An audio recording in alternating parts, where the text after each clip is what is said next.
Utziko dugu, baimena ematen badiguzue. Denbora gainera etorri zeagu, sintonia aldaketa bat eskatuko diogu kontroleko lankidei, izan era izue, inauteri giroan murgiltzen ari garen honetan, gaiztakeria, bihurrikeria eta ezoikoari atea zabaltzeko garaiak diren hauetan nola ez diegu bat arte egingo, Zubieta, Ituren eta Aurtitz aldeko badak izue, Mendaur inguru horietan malerrekak baduela energia berezi bat eta honekin, gaur. Pagasarrin, txindokin eta larunen Baita Gorbeiaren egalean, Ernion edo izen ere Euskaltelekin estaldurarik zabalena duzu hemen eta mendik kanpo. Eta orain beste linea bat ere izango duzu doan giga mugagabeekin Euskaltelera aldatzeagatik bakarrik. Beitu itia, hemen zaude, saria jasotzen. Ai, bai, Xabier. Eta hemen etxean, nire medaila gorria jartzen. Tira, beti hon zara. Ui, noski, segurtasuna ematen dit. Hau bai saria. Lasaitasunaren saria. Betion, 10 urte zuri ondoan, Eusko Jaurlaritza, Euskadi auzolana. Langileak, familiak, ikasleak, lankidetzan Euskal Herri osoko 114 ikastolei bultzada emanez. Gu ikastola, zu? Sexu indarkeria da nire bikotekideak nire baimenik gabe irudi intimoak zabaltzea.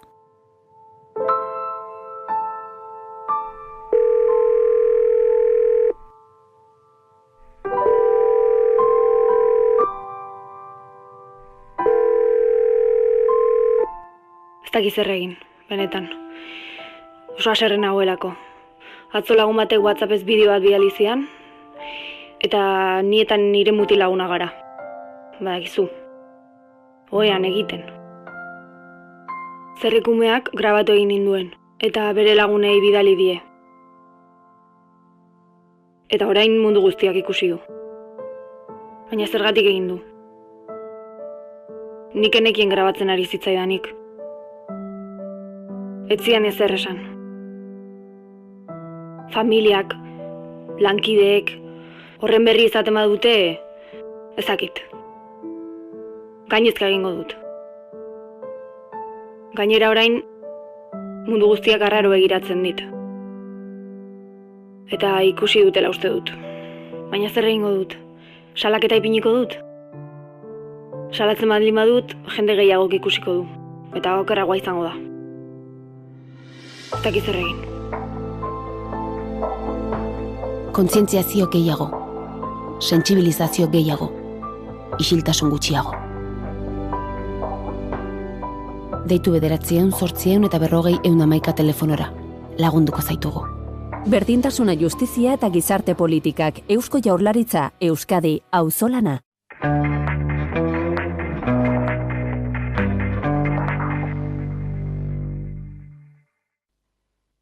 Bizkaiko Foru Aldundia, Bizkaia denontzat. Trafikoari begira, trafiko ikuskarintzaren arabera, Gurutzetako aldagunean, behi 30 eta behi 10 artean, Kantabriarako lotunea erabat itxita egongo da bihar, asteazkena gaueko 10 goizeko 6 arte. Eta behi 2228 errepidean Arteagan Erreietako mozketek jarraituko dute, Otsaiaren 2 arte ostirala goizeko 8 arratsaldeko 5 arte. Informazio gehiagorako sartu bizkaia.eus atarian.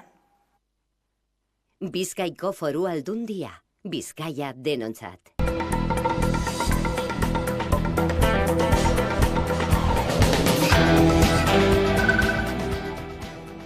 Junts per Kataluniak pentsatzen du azken hilabeteetan PSOErekin negoziatutako amnistia legea ez dagoela behar beste blindatuta eta ez duela bermerik ematen hori jasota dagoen bezala aplikatua izan dadin aintzat hartuta Espainiako judikaturaren jokabidea. Horregatik, lege proposamenaren aurka bozkatu dute Junts per Kataluniaren 7 diputatuek gaur argudiatuta testuak hutsuneak dituela eta hori zerean uz dezakela Espainiar justizia prebarikatzaileak.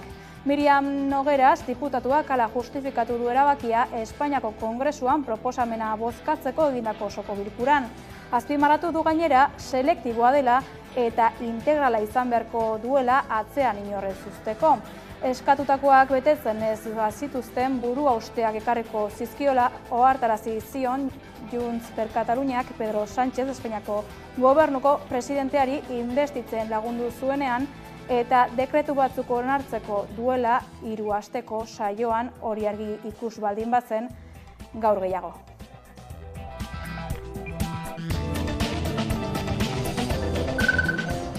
Egun turismorako etxebizitzen jabeek zerga gutxiago ordaintzen dituzte urte osoko alokairuko etxebizitzen jabeek baino. Hain zuzen ere, hori aldatzeko lege proposamen bat ondu dute Renaissanzek eta Frantziako alderdi sozialistak. Bada lege proposamenaren lehen irakurketa egin zuen atzo Frantziako asamblean eta diputatuen gehiengoak alde egin zuen. Testu honek epe laburreko alokairuen etxebizitzen jabeen abantaila fiskalei amaiera ematen die eta herriko etxeei alorrean lan egiteko aukera ematen die. Nolanahi ere, egitasmoak ibilbidea hasi berri du eta Frantziako Senatuaren esku geldituko da orain hura aztertzea.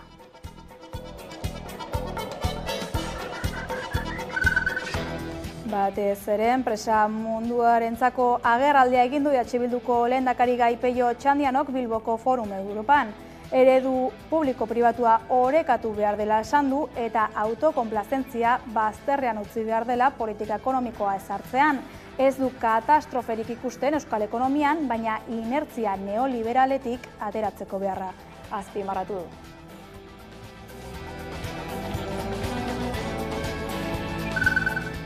Beste emakume batek Tolosaldeko osteopata baten aurkako salaketa jarri du gaur sexu abusuengatik. Urtarrilaren 21 atxilotu zuen ertzaintzak osteopata haren aurkako 2 salaketa jasostean eta gaur iritsi da 3. Ertzaintzak uste du abusu kasu gehiago egon daitezkela. Hori dela eta ikerketa zabalik dauka ertzaintzak eta eskatu dute salaketa gehiago egitekotan Oriako komisarian egiteko.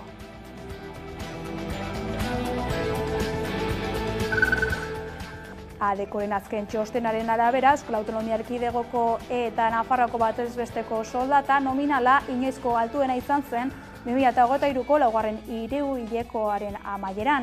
2.197 eta 2.093 euro hilean urrenez urren. Hala ere, erosteko ahalmena 4,6 eta 1,8 jaitsi da.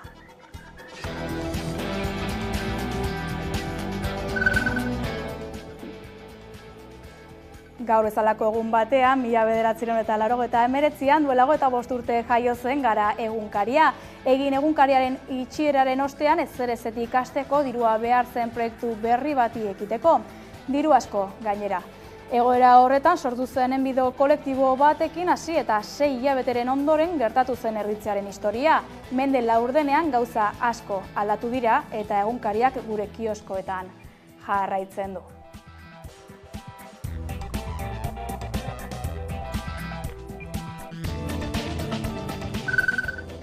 Gabon deizuela guztioi, hasi dira inauteriak Euskal Herrian, atzo Zubieta eta Iturenen hasi zen festa.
Gaueko albistegiarekin hasiko gara hezkuntzan, Nafarroan aurreta lehen hezkuntzako 159 ikastetxe publikok hasi dute eskola jarduna aldatzeko prozedura. Irune Rejano. Hezkuntza departamentuak eskola jarduna aldatzeko prozedura abian jarri du. 159 ikastetxe publikotik 152 lanaldi jarraitua bozkatuko dute, 4 lanaldi malgua eta 3 bi lanaldiak. Prozedura egiteko epea martxoaren 1 baino lehen egin beharko dute eta dokumentazio guztia entregatu. Haur eta lehen hezkuntzako 159 ikastetxe publikok hasi dute eskola jarduna aldatzeko prozedura. 152 lanaldi jarraitua bozkatuko dute, 4 malgua eta 3 bi lanaldia. Hezkuntza etapa horietako sare publikoko 170 ikastetxetatik, 173 aurretiazko jarduerak egin dituzte eskola jardunaldia aldatzeko. Horietatik 4 ez dute eskola kontseiluen aldeko botoen 25% lortu. Araudiak ezartzen duenez, ikastetxeko eskola kontseiluak proposatuko du gutxienez aldeko botoen 25% lortu duten eskola jardunaldien modalitatea edo modalitateak, botoa emateko eskubidea duten kideen gehieneko kopuruari dagokionez. Prozedura abian jarri ondoren, dagokion kontsulten edapenetik eratorritako amaiera emaitza zein izan den alde batera utzita, ikastetxe hauek ezin izango dira eskola jarduna hautatzeko deialdi berri batekin atxiki 2027-2028 ikasturterarte. Kontsultekin amaitzean, ikastetxeek hezkuntza departamentura prozesu guztiaren dokumentazioa bidali beharko dute martxoaren 1 baino lehen. Orduan, baliozkotuko du departamentuak, hala badagokio, datorren 2024-2025 ikasturtean, ikastetxe hauetan finkatuko den eskola jardunaren aldaketa. Hezkuntza ikuskaritzako zerbitzuak eginiko proposamena oinarri izanik. Zer diote herritarrek eskola jardunaren inguruan? Adi. Pues ez du jarraitu, gauza diren. Ez. Bai, jakin izan dut. Bai, ama bezala eta bai, irakasle bezala ere bai. Claro, hor dago arazo bat. Zeren ikuste du, agintzen dutela gehiago, bai gurasoen lanen baldintzak edo interesak hezkuntzarena baino. Ulertzen, nik uste du, nik ez dakit, baina lehentasuna izan behar da umentzako zer den komengarriena. Eta ni ez naiz pedagogoa eta hori ezin duzut esan. Baina, karo, norbera begiratzen du bere interesa. Bai alde batetik irakaslea, oso eroso da jardunaldia dena jarraian, edo gurasoen lan txandakak edo ordutegia. Hori hola ikusten du nik. Aian jarraia, antolatzeko errasago delako azkenin, eta ezakit ordu gutxiago dilako. Bueno, uste dut egoeren arabera eta eskolen arabera ezberdina izan daitekela. Osea, nik hitz egin aldizut niri pertsonalki, nire alabaren egoera, nire familiatan, nire eskola, nire eskolaren arabera, uste dut jardunaldi jarraia hobeto egokitzen zaigula gure bizimoduarekin. Ez dut esaten hoberena denik edo, baina niretzako pertsonalki bai. Nik uste dut izango biharreko litzateke guztientzako berdina. Baina lehen aipatu dizudan baldintzekin, pedagogikoki zer den egokiena. Nik ez daki zer den pedagogikoki zer den egokiena. Eta adibidez, begiratu dezakete inguruko beste lekuak, eta baina Ipar Europa edo nola egiten dute. Emaitza hona ematen dituzten lekuak. Begiratu beharko lituzteke. Bozketa baten bidez, ezakit leku bakoitzean ze behar den ondo jakin daiteke, ezakit gehiago. Niri positiboa iruditzen zait aukeratzeko almena izatea, gehien bat hori idiosinkrazia eta eskola oso ezberdinak daudelako. Orduan, eskola komunitate bakoitzak ezagutzen du bere egoera, bere beharrak, zuzendaritza talde bakoitzak ere bai, orduan niri bozkaketarena positiboa iruditzen zait bai. Hezkuntzan jarraituz, Euskal Autonomia Erkidegoan Jokin Bildarratz hezkuntza sailburuak atzoko agerraldian iragarri zuen indarrean utziko dietela aurreko matrikulazioan abian jarritako neurriei. Neurri horiek ikasleen eskolatze orekatuagoa sustatzea dute helburu. Entzun.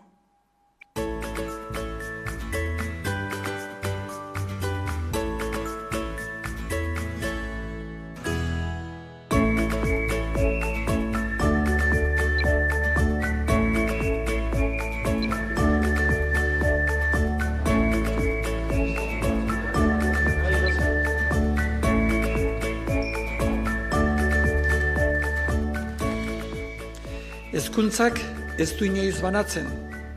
Hezkuntzak batu egiten gaitu.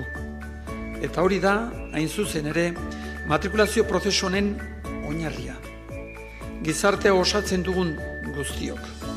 Pertsonek, familiak, hezkuntza eragileek, denek daukagu zer esana eta zer egina gizarte kohesioaren mesedetan.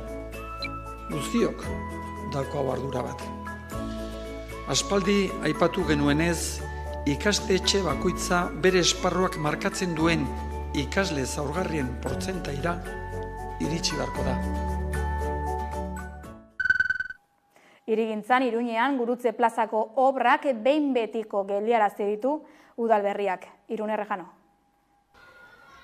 Udalberriak Gurutze plazako lurpeko parkinaren obrak behin betirako gelditu ditu, hainbeste hilabeteetan zehar eztabaida handia ekarri duen gai honek behin betirako amaitu da eta aurreak hala ere aipatu du Gurutze plaza berrurbanizatuko dutela eta horretarako bizilagunen artean inkesta bat zabalduko dutela haien gustoen arabera plan bat sortzeko. Iruñeko udaleko gobernu talde berriak Zangotza kaleko lurpeko parkinaren eraikuntzan behin betiko atzera egingo duela iragarri du. Gobernu batzordeak erabaki du ekainaren 13an UPNren taldeak Galiziako etorbideko garajen jabeen elkarteari esleitu zion administrazio makina ebazteko izapideekin hasiko direla. Aparkaleku hori eraikitzeko eta erabiltzeko eta Gurutzeko plazaren gainazala urbanizatzeko. Kontratua ados jarrita edo udalak bere kabuz suntziarazten duen baloratuko da. Erabaki bat edo beste hartzeko, udala sustatzailearekin bilduko da eta txosten juridiko bat egingo du erabakia eta jarraituko den prozedura bermatzeko. Helburua kontratua suntziarazteko prozedura otsailean amaitzea da. Behin betiko etete horren arrazoiak honako hauek izan dira. Auzotarren gaitzespen handia eta aurreikuspenak ez datozela bat jupak hasieran zituenekin. Gainera oso kezka handia zegoen inguruko zuhaitzen zati bat galduko zelako. Beste aukera batzuk baloratzen dituzte parkin honen ordez. Zabalguneko plana idatzi duen taldearekin bilduko dira eta azterketa sakona eginen dute. Hildorretan bizilagunen inkesta bat egingo da egoiliarrek nola ikusten duten jakiteko. Proiektuaren eteteak kalte ordainak ekar litzake. Hala ere, abaurreak ez du uste gehiegizko zenbatekoak direnik. Ingurumen gaiei begira, hutsak harrotu ditu Zubietako errauste plantatik Artaxoako enpresa batera igorritako hondakin irregularren auziak. Orain hondakin ekotoxikoei buruzko argibideak eskatu ditu koalizio subiranistak.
Urdaibaiko Guggenheim Museoa eraikitzeko proiektuaren geldiunea iragarri zuten Inigo Urkullu eta Elisabete Etxanobek urtarrilaren 22an.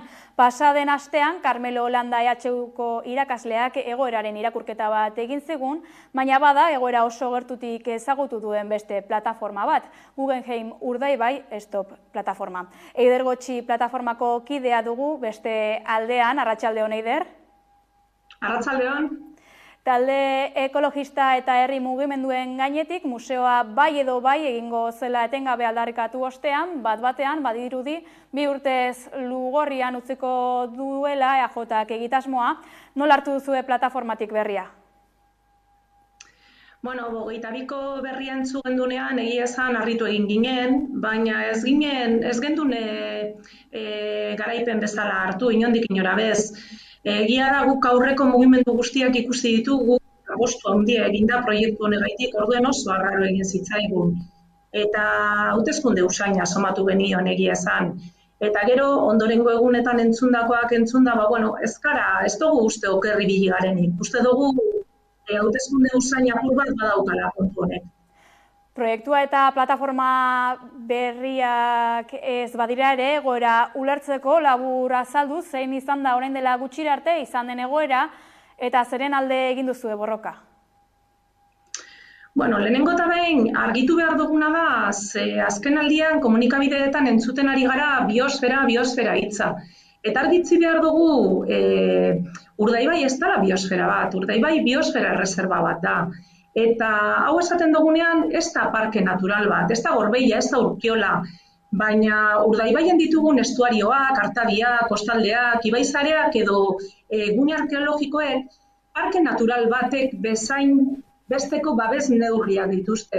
Eta hori ez du esaten gure legeak, hori esaten du baita be Europako legeak.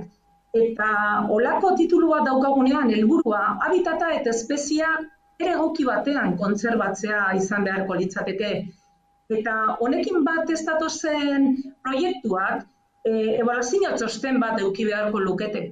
Eta hemen aurkitzen gara proiektu batekin, inposatutako proiektu batekin, eta inongo txostenik ez daukanarekin.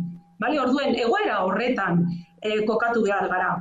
Egoera horretan kokatu ondoren, esan behar dugu, urtebete honetan ikusi ditugula zelan eman diren proiektu hau bideragarri izateko lehenengo urratsak.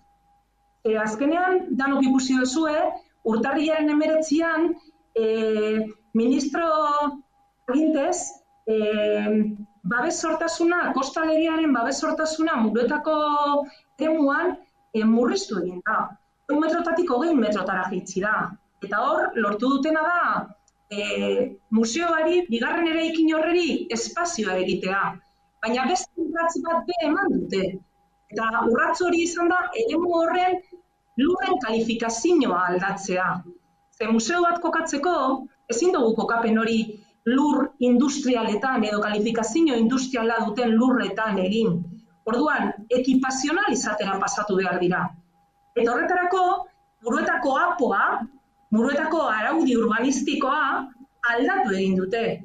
Eta hori gertatu zen urrian, abenduan, helegitea jarri diogu kostalegearen babes murrizketari, eta abenduan apo honi ere alegazioak egin dizkiogu. Honen aurka borrokan ari gara gu momentuz.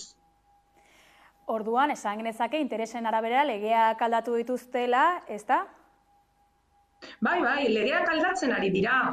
Eta aste honetan entzun ditugun deklarazioen arabera, entzun dugu, inongo legitimitaterik ez daukien pertsonak, azkenean nor da itsasoatutza, nor da Ortuzar, ez daukie bosken legitimitaterik. Urkullu bai, baina beste hauek ez. Hauek dira alderdi politiko baten ordezkariak.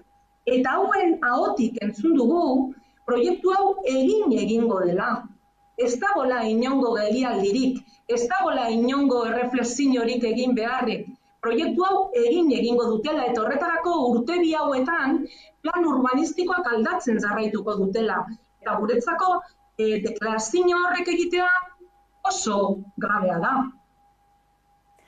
Esan duzu, alderdietako kideek hartu dutela erabakia orduan, proiektua egitearen erabakia, ezta? Argi dago, azkenean Eusko Jaurlaritzako ordezkaria den, guztion lehendakaria den pertsona Urkullu irtetzen badezaten proiektu hau ez duela ezagutzen, eta hurrengo egunean Arrizabalaga, Ortuzar, Itsasoatutza, guzti hauek irtetzen badira lehendakaria zuzentzera, hau oso esanguratsua da. Azkenean hau alderdi batek erabakitako proiektu bat da. Ez da instituzio batek erabakitako proiektu bat. Instituzioen ordezkariak Urkulluk esan du zein den bere iritzia, eta gero hor entzun ditugu kontrako beste adierazpen guztiak, baina uste dut Urkulluk esandakoa oso argia izan dela. Erreflexiorako, hausnarketarako urte bi hartzen dituztela, proiektu hau bideragarria den edo ez hausnartzeko. Hori oso argia izan da. Eta gero horren ondotik entzun ditugun beste adierazpen guztiak kontrakoa esan dute. Proiektua bideragarria dela, proiektua bideragarria egiteko eman behar diren urratsak ematen jarraituko dutela, hildo horretan entzun ditugu beste deklarazio guztiak.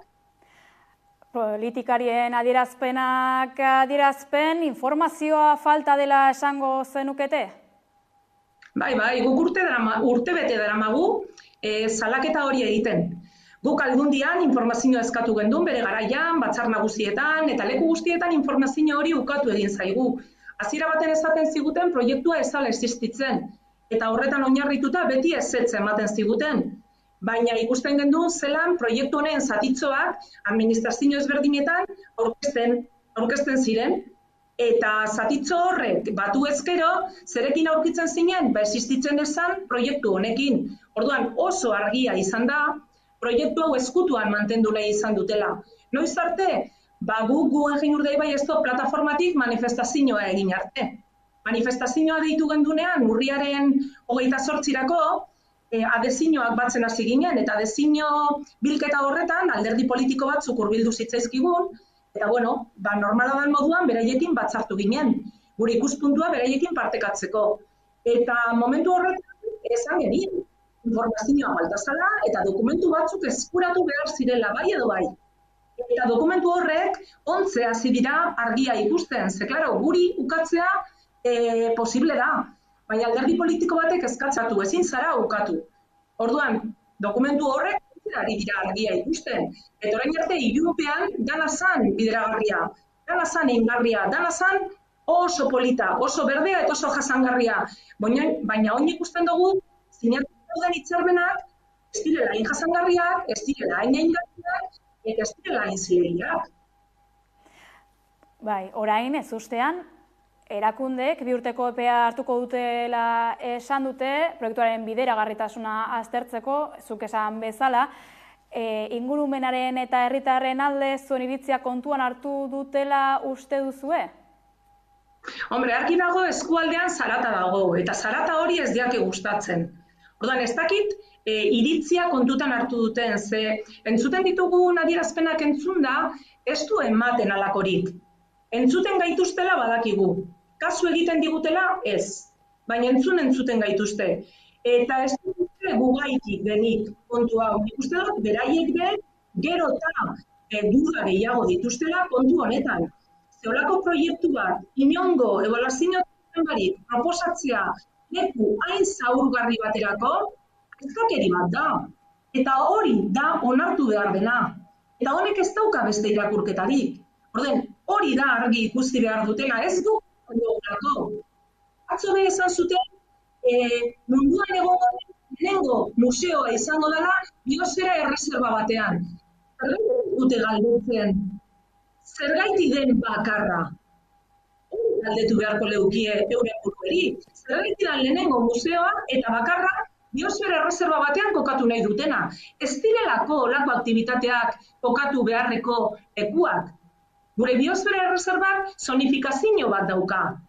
Eta astillero duen lekuan, eta beraiek 35.000 pertsona hilero sartu nahi dituzten lekua, nukleoa da. Zona nukleoa da. Eta hori babestu egin beharko litzateke gauza guztien gainetik.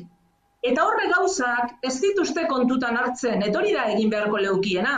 Badaukie, ze hausnarketa egin, badaukie. Baina euren intentzioa ez dugu uste hausnarketa hori egitea denik. Baizik eta aprobetzatuko dute urtebiko epe hau, beraiek esan duten moduan, beraiek esan dute plan urbanistikoak aldatzen jarraitzeko. Eta proiektu hau bideragarria izan daiten, urtebi barru proiektu hau gauzatzeko, eman behar diren aldaketa. Proiektuaren alde eta kontrako iritzi ugari daude herritarren artean, eta nola ez, hauteskundeak hurbiltzen ari dira, zuk aipatu duzun bezala, honek eragina duela uste duzue? Bai, guk uste dugu baietz. Azkenean lehen esan deutzut, eskualdean zarata entzuten da, eskualdea ez dago pozik. Eta ez da beraien alderdiko jentea alde dagola eta beste guztia kontra daudela, ez da horrela. Gure plataforma oso anitza da eta gure plataformaren barruan danatariko jentea dago. Eta hemen ikusten duguna da proiektu hau, jenteak ez duela ezagutzen eta jentea ez dagoela proiektuaren alde. Guk gure ingurune oso ondo ezagutzen dugu, gure eskualdeak zelako beharrak dituen. Orden, olako proiektu bat proposatzea, hainbat eta hainbat behar dituen eskualde batean, beste gauza oinarrizko batzuk ditugunean kubritzeko, ez da oso ulergarria. Eta hori ja alderdikerietatik kanpo, gure eguneroko bizitzan, ez da ondo ulertzen, zelan proposatu daiteke olako proiektu bat, jendeak ez daukanean garraio publiko anorazko bat. Ur hornidura oso eskasa daukagunean. Gernikan ospitale bat daukagunean 3. solairu guztia utzik daukana. Nekazariak eta arrantzaleak oso garai eskasak pasatzen ari direnean. Hainbat eta hainbat behar ditugu. Eta proiektu hau lujo bat iruditzen jaku, beste oinarrizko beharrak erantzun aurretik proposatzea. Plataforma anitza dela esan duzu, denbora luzez egin duzuelan proiektua geldiarazteko, orain, gelditu omen da, denbora baterako edo, Carmelo Landak, EHUko irakaslearen arabera, Lemoizeko zentral nuklearraren antzera gertatuko da, hau da, proiektua bertan berak geldituko da, herri mugimenduak egindako lanagatik. Zuek zer uste duzue? Entzun gendun, Carmelo Landak esandakoa, eta pozez hartuko genuke horrela izango balitz. Baina ez dugu uste hain erreza izango denik. Hemen urratzaz daude eman da, hitzarmen asko daude sinatuta, eta intentzioak ere aste honetan oso argi itzi dituzte. Orduan, gustora hartuko genuke Carmelok esandakoa, baina beste gauza askok eramaten gaituzte pentsatzera ez daukala zergaitik horrela izan behar. Aurrera begira, ez dakigu zer gertatuko den, baina zuek proiektua gelditu baute ere, zein asmo duzue? Guk momentuz gure bidearekin jarraituko dugu, eta gure bidea, guk kaleak astintzen jarraituko dugu, kaleetan jendeak informazioa behar dau. Eta guk herriz-herri hitzaldiak ematen ditugu, eta horretan jarraituko dugu. Ekintza ezberdinak antolatzen ditugu eskualdean, eta eskualdeko jendei gonbidapen egiten diegu ekintza horietan parte hartzeko. Epaitegiak ere martxan ditugu. Helegite bat jarri dotzagu, kosta legeari berez datorrira bueltatu daiten, berriro 100 metrotako babesa berreskuratu dezagun, eta Muruetako apoari ere alegazioak egin dizkiogu. Beraz, honek suposatzen dagoena da, epaitegietan gastuak ditugula, gastu potoloak. Orduan, guzti horretarako finantziazio iturriak ere aurkitu behar ditugu. Beraz, ekintzak egin beharrean gaude. Eta, momentuz horretan gabiz jenteari informazioa eman, entzun nahi gaitunari informazio hori helarazi, eta ekintza horiek eskualdean egin, eskualdea pizkatxo bat mugitu daiten, eta parealdi honetan edo erreflexio epe honetan mugimendu honen garra piztuta mantentzeko. Lanean jarraituko duzue beraz, lan handia egin bai duzue plataformatik, orain arte ere, eta horren erakusle izan da argia saria, zehazki urteko komunikazio kanpainarik onenaren saria eman dizuete, hasteko zorionak, espero zenuten? Bai, eskerrik asko, ez gendun espero, egia esan inondik inora bez, baina oso gustora hartu dugun sari bat izan da, eta holako herri mugimenduak ez gureak, herri mugimendu guztiek suposatzen dute lan ikaragarria.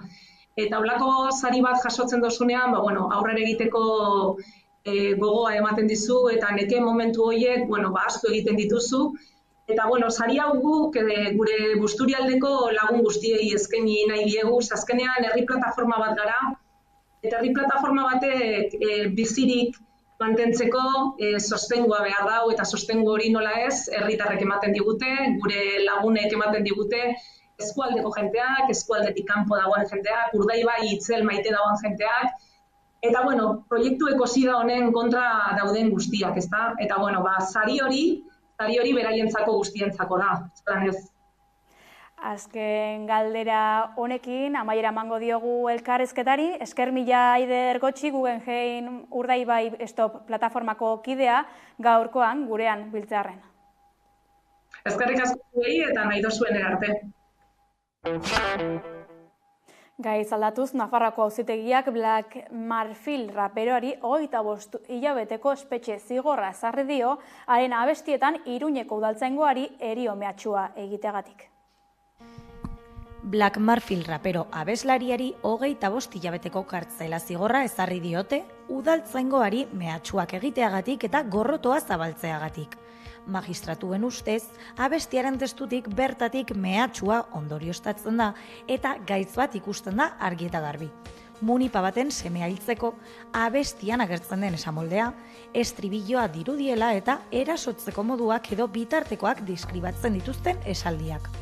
Auzipetuak, Black Marfil izenpean, 2017ko martxoaren 31an kontu bat ireki zuen YouTubeen eta Instagramen, eta bertan bere bideoak jartzen zituen. 2018ko uztailean, Iruñeko udaltzaingoak hainbat aldiz esku hartu behar izan zuen, berak parte hartutako borroketan eta mehatxuetan, eta talde kriminaleko kidea izatea egotzita ikerketa abiarazi zuten. Ikerketa honen aurrean abeslariak 2020an Faka Kripa abestia eta bideoa kaleratu zuen YouTubeen, zeinetan Munipa baten semea hil aipatzen zuen. Abestien letrengatik jaso du salaketa. 2022ko abenduan, epaitegiak 25 hilabeteko kartzela zigorra ezarri zion, baldintzarik gabeko mehatxu kolektiboen delitu bat egotzita. YouTubeko bere kanala ixtea eta 3 urteko epean beste bat sortzeko debekoa ere ezarri zitzaion. Horri dagokionez, epaileek ondorioztatu dute kasu honetan kontua ez dela musika genero jakin bat epaitzea, ez baita epaitzen eduki bortitzak dituzten abestiengatik, baizik eta zabaltzen den gorrotoagatik eta mehatxuagatik.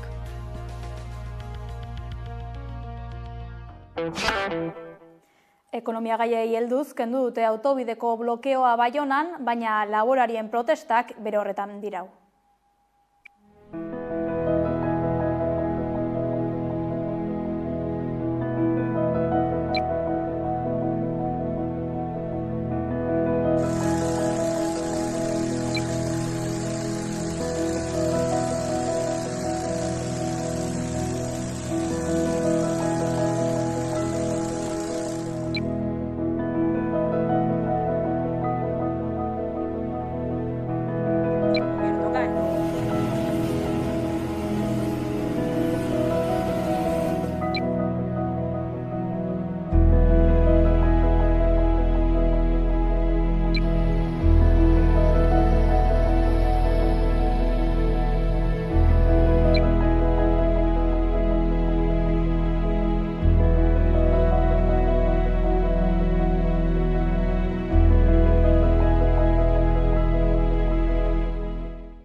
Ekonomia gaietan segiz aurrekontuei begira Gasteizko udalean aurrekontuak onartu dituzte EH Bilduren abstentzioari esker. Aurreko astean iragarri bezala Euskal Herria Bilduk Gasteizko udal gobernuaren aurrekontuak aurrera ateratzea bermatu du.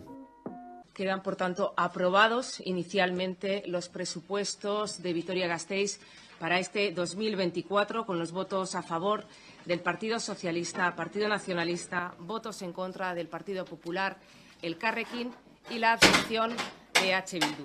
Queda finalizado este pleno, tenemos presupuestos 2024. Muchas gracias.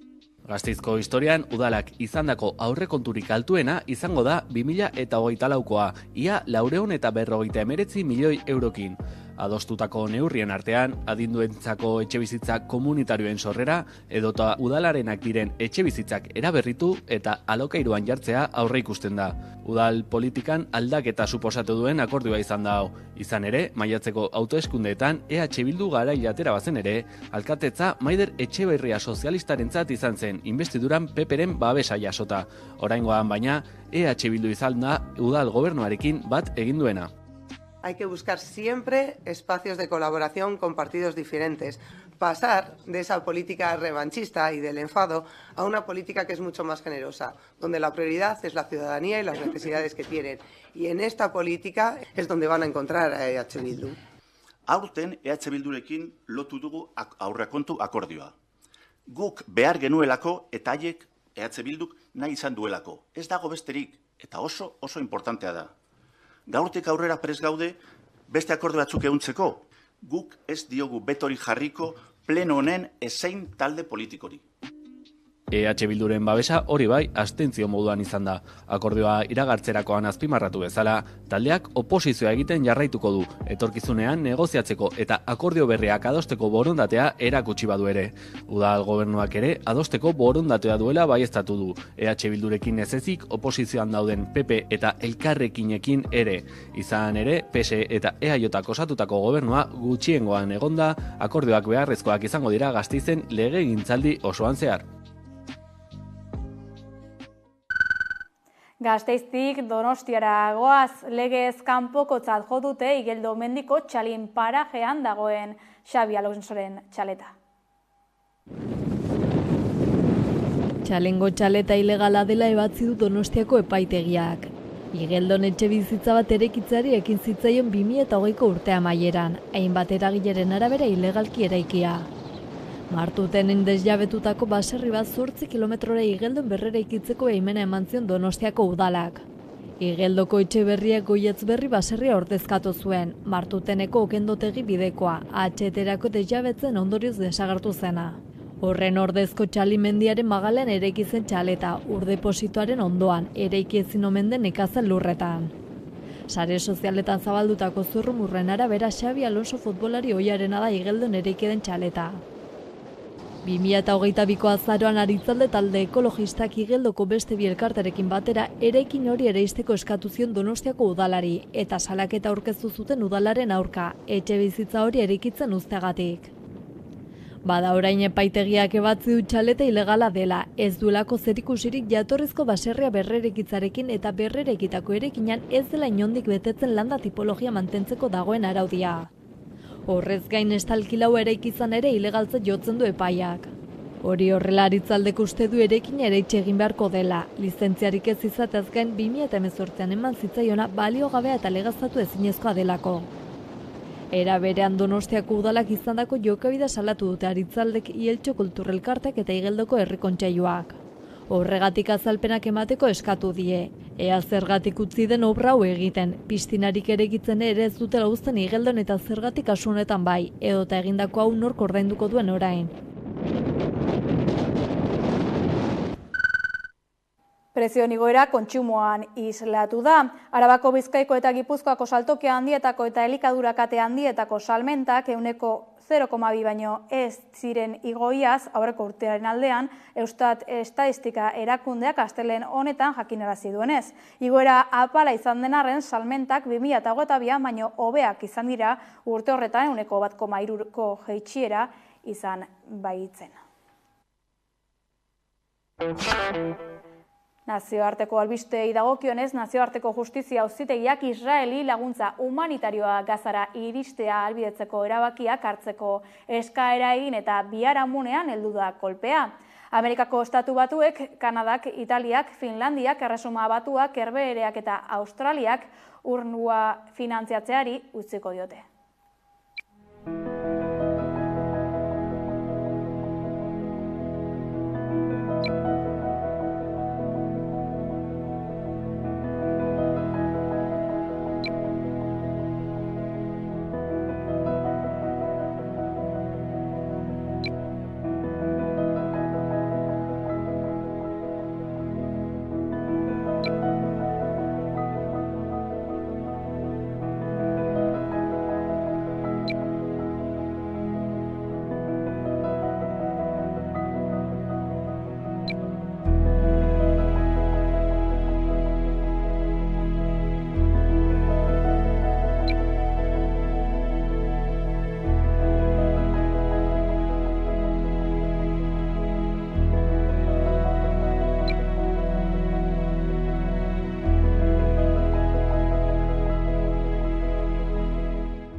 Venezuelan aurten ospatuko dira hauteskundeak, herrialdeko justizia auzitegiak oposizioko hautagai den Maria Corina Machado bertan bera uztearen erabakia aste honetan berretsiko du.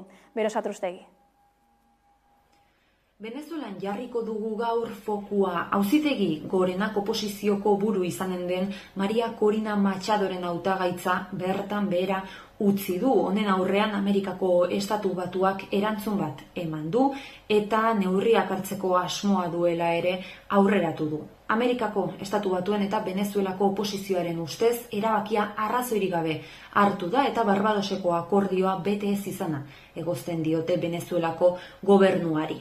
Venezuelak bere aldetik azpimarratzen du erabakia arrazoi argi eta nagusi batengatik hartu dela. Maria Corina Machadoren aitorpenean ez zuen ez du elikadura bonuen ordainketa sartu edo kontuan hartu. Oinarrizkoa dena Venezuelako oposizioko hautagai gisa aurkezteko hitz gutxitan esan da.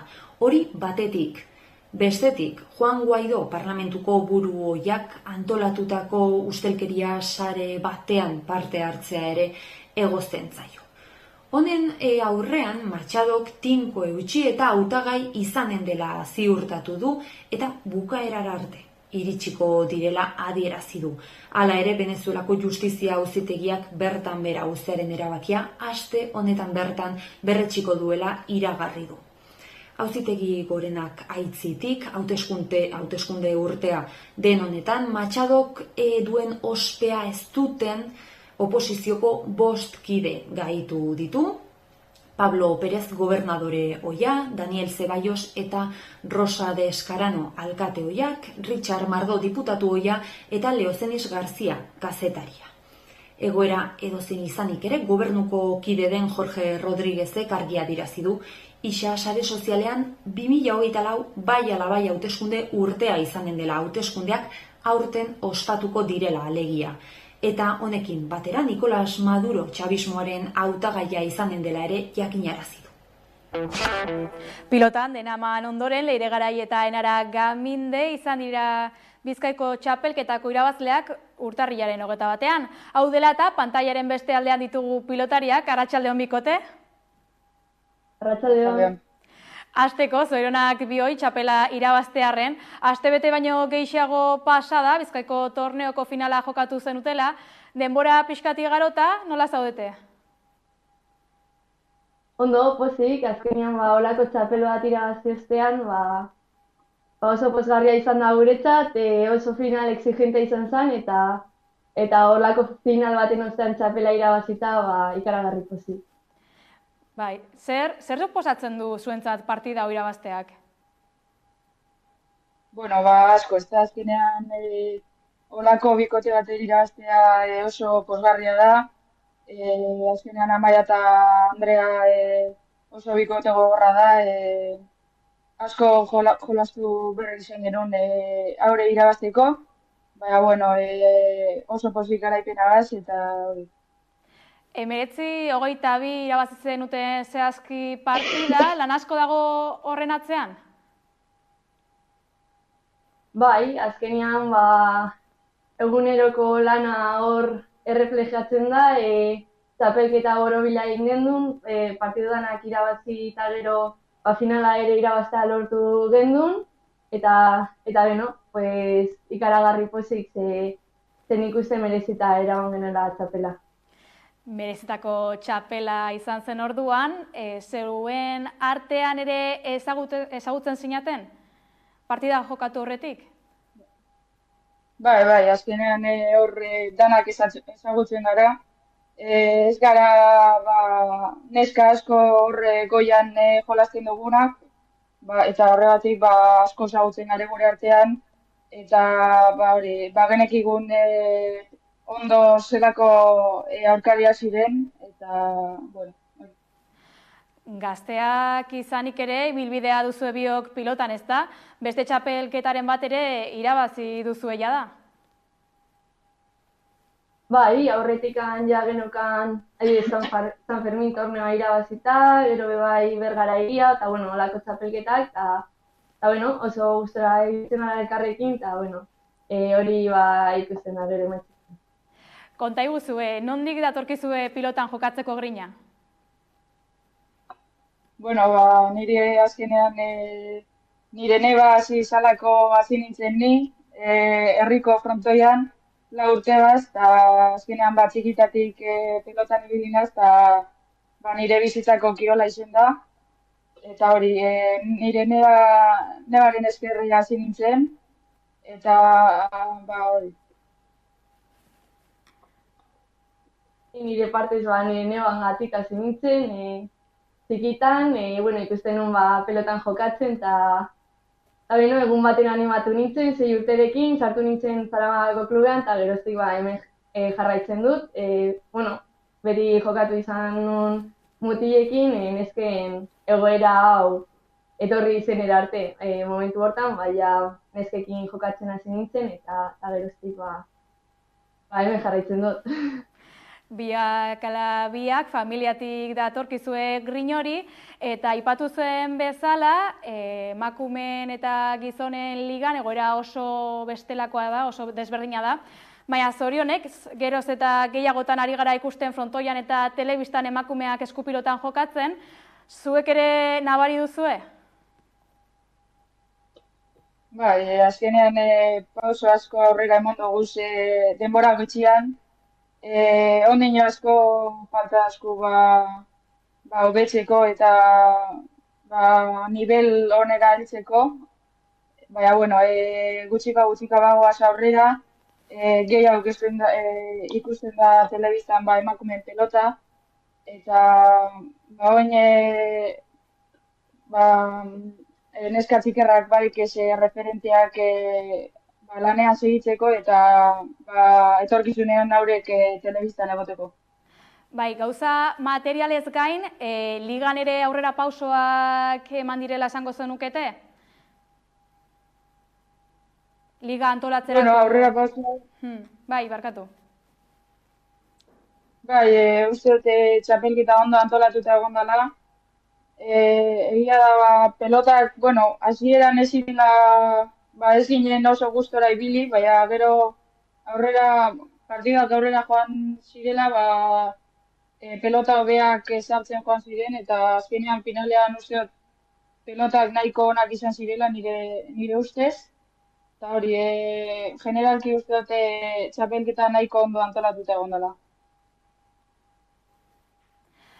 Orain, aurrera begira, zein helburu dituzue?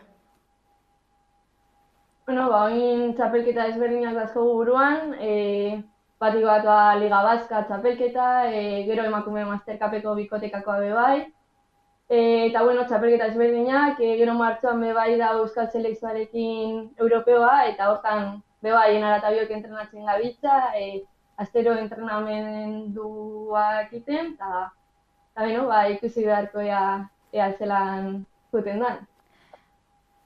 Lanean zabiltzate orduan, sorte on bioi, bikote, gaur gurean, eta eskerrik asko gaur gurean izatearren.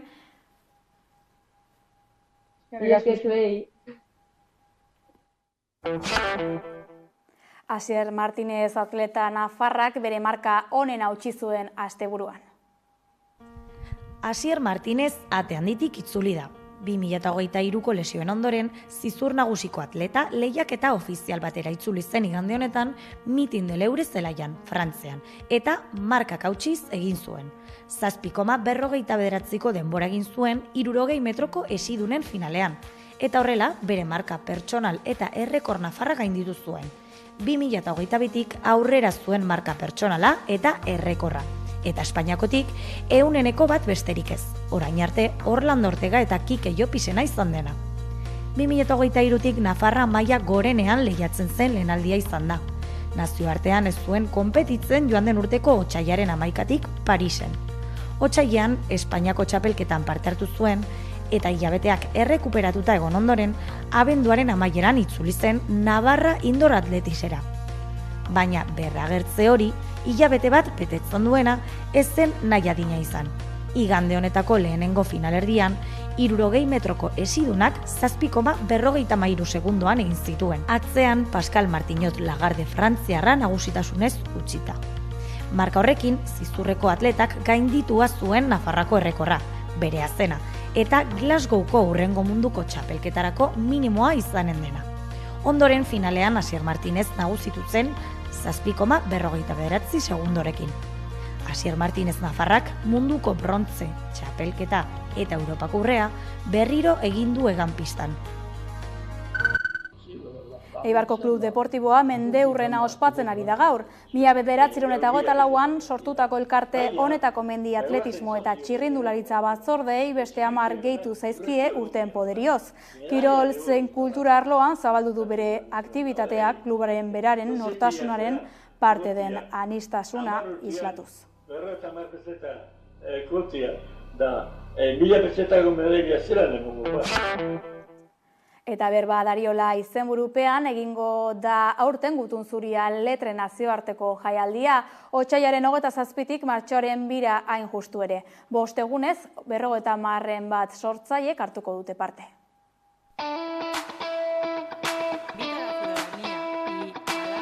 Azkuna zentroa Gutun Zuria Bilbao letren nazioarteko jaialdiaren edizio berrirako prestatzen ari da. Aurten otsailaren 27tik martxoaren 2 ospatuko da berba Dariola izenburupean. Hitzaren adierazpen guztietan fokoa jarrita edizio hau topagune bihurtzen da literaturaren inguruan.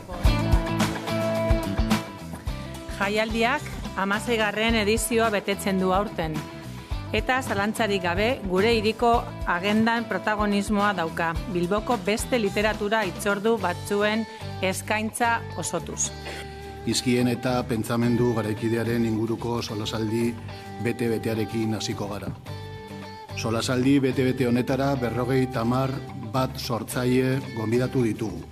Arteen eta literaturaren, antzerkiaren, dantzaren, idazketaren eta irudiaren, argitaletzen eta liburu den truke askotarikoetan parte hartzen dutenak. Berba Dariola lelopean, aurten, Gutun Zuria Bilbao jaialdiaren programazioa haur eta gazte literatura zabalduko da.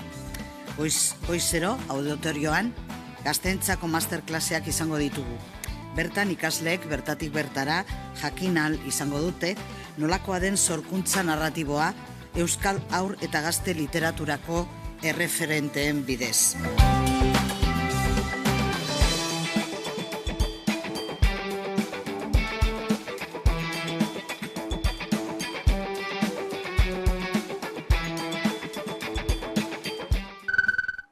Bertsolaritzan giro epelean hasi da 2024ko Arabako bertsolari txapelketa. Izarrako kulturetxea bete irabazi du Peru Abarrategik final erditarako pase zuzena. Peru Abarrategi garaile atera da Izarran jokatutako Arabako bertsolari txapelketaren lehenengo saioan. Aurreko urteko txapelketaren irabazleak 259 puntu eskuratu zituen igandean jokatutako final laurdenetan. Garaipenarekin Abarrategi final erdietarako sailkatzen den lehenengo bertsolaria izan da. Aito Urugarte Aramaioarrak eta Elizaldua Gasteiztarrak 250 puntu lortu zituzten, bigarren eta hirugarren postuak eskuratuz urren ez urren. Hauek guztiek Paula Amilburu, Ekaitz Samaniego eta Daniel Errarte bertsolariekin batera 13 bertso puntuagarri kantatu zituzten Izarrako kulturetxean burututako saioan. Arabako bertsolari txapelketak 40 urte beteko ditu aurten, lehenengo edizioa 1984an ospatu zenetik. 18 bertsolarik hartuko dute parte eta 6 izango dira Gasteizen martxoaren 16an jokatuko den finalera ailegatuko direnak. Lehenengo final laurdena jokatuta, urrengo saioa Oiongo Zinema Aretoan izango da otsailaren 4an. Aiora Arrizubieta, Magi Agirre, Manex Agirre, Orlando Arreitunandia, Ricardo González de Durana eta Xabi Goa izango dira parte hartzaileak final erdietarako pasearen bila. Albistegia amaitzeko ezin aipatu gabe utzi euskarazko komunikabidetan data garrantzitsua dela gaur. Gara egunkariak 25 urte bete ditu.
ikusmenak itxututa gaude, ta denborarik ez daukak gehiengoak beste non baiten egon nahiko luke orain. Besterik ez gure aldetik, hauek izan dira momentuz jaso ditugun albisteak, bestela ere badakizue berri gehiagorako sartu 11.eus atarian. Bihar arte.